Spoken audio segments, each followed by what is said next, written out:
Est-ce que vous avez entendu parler de Luigi Mangione? Luigi Mangione, ça a été un phénomène social viral énorme il y a quelques mois, parce que c'est un jeune homme particulièrement beau, très très beau, d'une 27-28 ans, qui a fait quelque chose d'absolument hallucinant. Il a assassiné le PDG d'un grand groupe d'assurance aux États-Unis. Et donc il y a une vidéo. Oui, j'en ai entendu parler.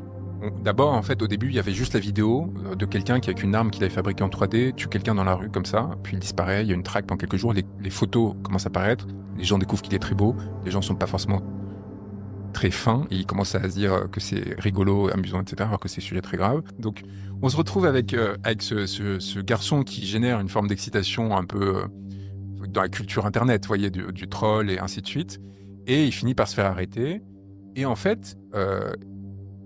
il a mis sur le devant de la scène la question du scandale des assurances privées aux États-Unis qui laissent mourir des gens parce qu'ils n'ont pas payé des primes et ainsi de suite et qui font payer des fortunes pour les soins pour les maladies graves.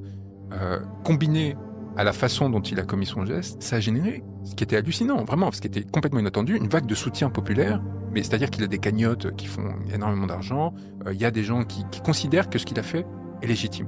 Quand vous arrivez à ce niveau, où même le meurtre est considéré par des gens normaux comme quelque chose de légitime, vous êtes à un moment de bascule très dangereux. Et donc, c'est un avertissement qui est envoyé au pouvoir, en l'occurrence états-unien, consistant à dire, vous êtes allé trop loin dans la prédation, en l'occurrence la privatisation des profits, ainsi de suite, sur des questions fondamentales.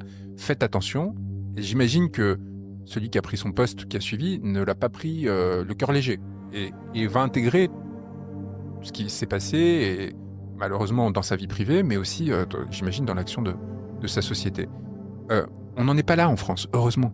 En France, on en était à quelques vitres cassées. Espérons qu'on réussisse à sortir de l'impasse dans laquelle ce pays se trouve, et cette absence de dialogue entre des blocs entiers de la société, sans que ça dérive, vous voyez, sans que ça dérape. Et encore une fois, j'essaie de réfléchir à chaque fois les façons qui permettront d'éviter cette confrontation.